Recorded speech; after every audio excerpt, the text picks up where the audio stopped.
everybody.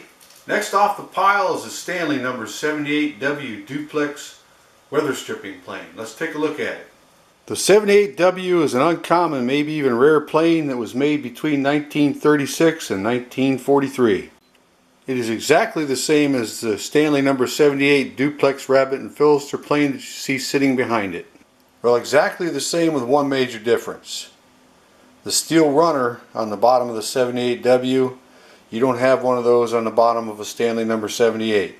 The runner is 3/4 of an inch wide and it allows you to cut a 3/8 of an inch rabbet on either side without having to do the setup that you would have to do with a regular number 78. And that setup would be using the fence on the left and the right, switching it over. The 3/8 of an inch rabbet was exactly what was needed for installing weather stripping. Both the number 78 and the 78W say number 78 on the plane. There never was a W there. The easy way to see the difference is that screw right there that holds the runner in place. There are 3 different styles of runners. This was the very first one. The second 2 use a type of lever to lock the runner in place. The runner has 2 pins that come through the bottom of the plane. You can see one where it comes through right there. And the second pin comes through ahead of the iron. The 78W is commonly used for the lock jam and head of doors, and it could be reversed at the end so you wouldn't split out the grain. This 78W has the AA trademark on the iron. That trademark was used from 1923 to 1935. So that would mean if this plane was made between the years of 1936 to 1943, that this must have been made in 1936 when Stanley was using up some of the old irons. That would mean that this old 78W is probably one of the first ones off the line.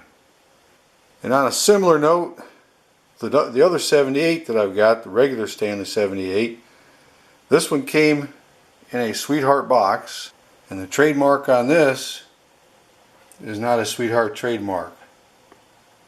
So nothing matches what the books say all the time. I'm pretty sure that that plane, because it looks like new and it came in that box when I bought it, that the two go together. But so then Stanley was using up Sweetheart boxes when they had ran out of the Sweetheart irons on the planes. But then it's also possible that somebody got a Sweetheart box and put a nice shiny number 78 in it. We'll never know. For now, my attention is focused on the 78W, and even though it's a rare old plane, you can see there's very little Japanning left on this thing. I've decided this one's going to be a restoration. So I broke the plane down into all its parts. Quite easy to do. The most difficult part to remove is that depth adjustment lever. It's held in place with a pin that's off to the right of it. Just have to take a center punch and carefully punch the pin out, and it comes right apart. I've separated the Japan parts from the parts that don't have any Japanning, and it's time to break out my stripper and put her to work. But before she starts to take it all off, I wanted to show you something about that captive thumb screw right there. I didn't remove it, and there's a reason why. It's secured to the bottom of the plane by flaring the underside, so that's not coming off. Now I'm going to apply stripper to every Japanned area on the plane.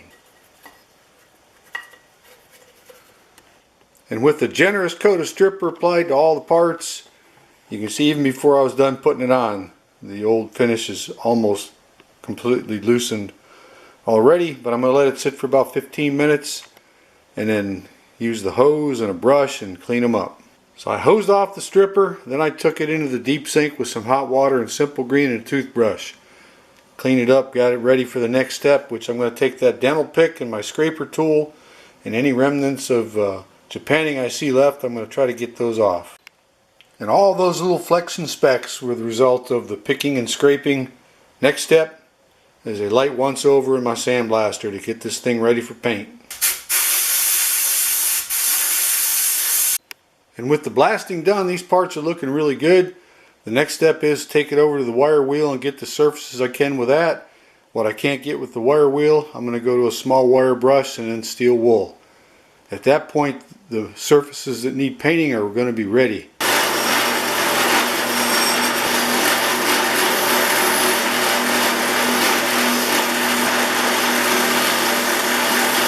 With all the parts cleaned up and looking really good, it's on to lapping the machine surfaces.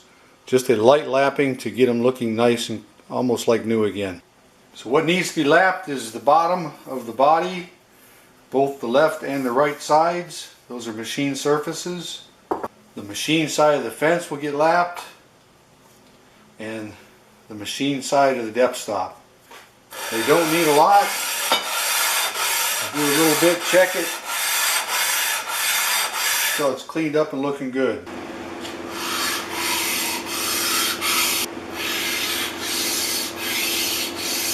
And here's a look at the machine surfaces after lapping. There's the left side.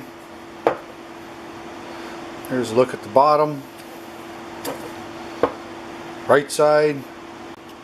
The depth stop. And the fence. The only two surfaces I have left to do is right here where the iron rests on the base, and over here. I'm going to clean those up with my sanding stick. So all the parts that are not supposed to be painted have either been taped off or plugged.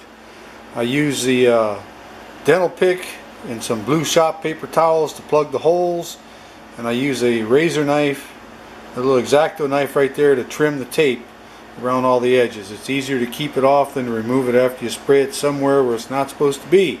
So now it's on to my paint booth. Yeah, right, paint booth. There's going to be anywhere from 4 to 8 coats of this paint.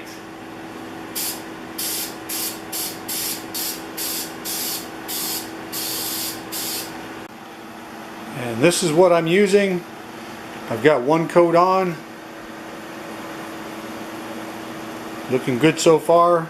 Small parts I can only do one side at a time. I'm going to have to do multiple coats and then flip it over and do the other side. And while the paint's drying and multiple coats are being built up, it's on to the small parts. I did a video on just how to do small parts, so if you want to see all the tricks of the trade, go see that one. These here, got to get to work.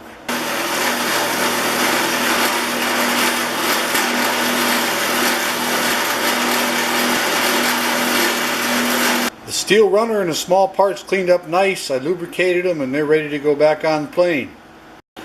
And I'm back in the paint booth for the final step in the finishing process. It's this light coat of clear lacquer. And now I just have to wait for that to dry, and I can remove the tape and do some little finishing touches. And those finishes will be looking really good, I believe. We'll get to compare it to the original 78 that I showed you earlier. With the new finish applied and tape removed, the next step is to run the X-Acto knife around the edges where the paint comes up against the machine surfaces.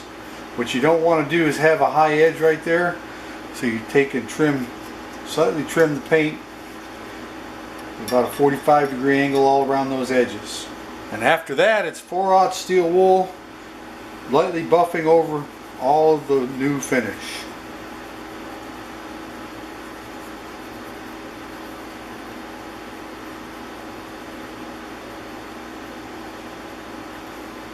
And then it's time to unleash the dirty oil rag.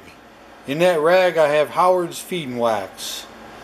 I'm going to cover every nook and cranny of all these parts right here. And with a good thick coat of dirty oil applied, the next thing for me to do is move on to the iron. Clean it up and sharpen it. I did a video on just doing that you can see all the techniques. A little 150 grit paper to clean up the staining. Followed up with some 3000 grit to kind of polish it up just a little bit, but not too much. Then lap the back side of the iron so it's perfectly flat. True up the beveled side of the iron. And use 1000, 3000, 5000, and 7000 grit paper to give this thing a razor sharp edge. And here's a look at the back side of the finished iron and the beveled edge. Looking pretty good. All the hard work is over. It's time to wipe the dirty oil off and give everything a coat of wax. And there she is, all done. 78W sitting next to the number 78, so you can do a comparison. Side by side, original and restored. I'd say they look pretty darn good, both of them. I haven't cleaned up the 78 yet. There's not a whole lot of work to do on that one. It's in like new condition. Here's a look from the front end. And a look at the right side. Here's the bottom view. Here's a look from the back. If looks matter, this one here hit a home run. All that's left to do is to give her a test drive. For this test drive, I removed the fence. I'm going to use the steel runner as my guide for cutting a 3/8 inch rabbet. Let's see how it works.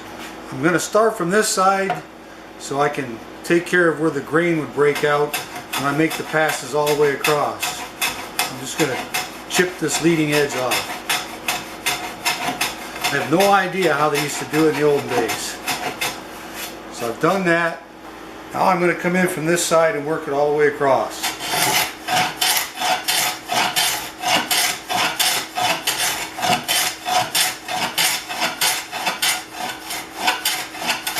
I'm down to my depth stop.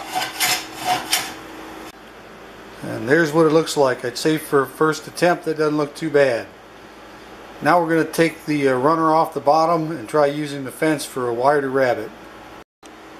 For this rabbet, using the fence, I've turned the knicker down so it won't split out the grain. I'm going to make a 1 inch wide by 3/8 of an inch deep rabbet. Let's see how she works.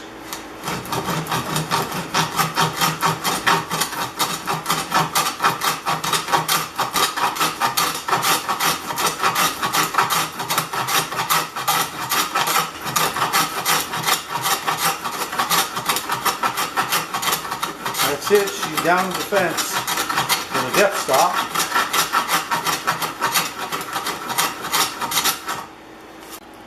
I can see where that would be handy for making mortise and tenon joints. Make quick work of a tenon. This old 78W passes the test. It did exactly what it was supposed to do. I'm quite pleased with it. So I hope you enjoyed this video. Next off the pile, who knows what it's going to be. I've decided my goal is to do a video on every Stanley numbered plane, and there's a lot of them. I forget exactly how many, but it's 200 and some. So I hope I've got enough years to get them all in. I hope I can find them all, because some of them are pretty rare. So this one's done and we know what time it is. Time for supper. Bye.